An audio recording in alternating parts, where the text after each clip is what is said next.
ఎంగిల్ మెక్కులు తినే నాకు నీ పుల్లట్లు పెట్టాను. నీ మనిషి కాదు మాస్టర్.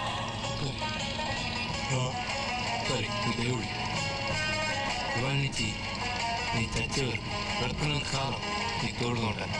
మరీ పెద్ద ప్రామిస్ చేశాను. అవసరం వచ్చినప్పుడు చూసుకున్నాను.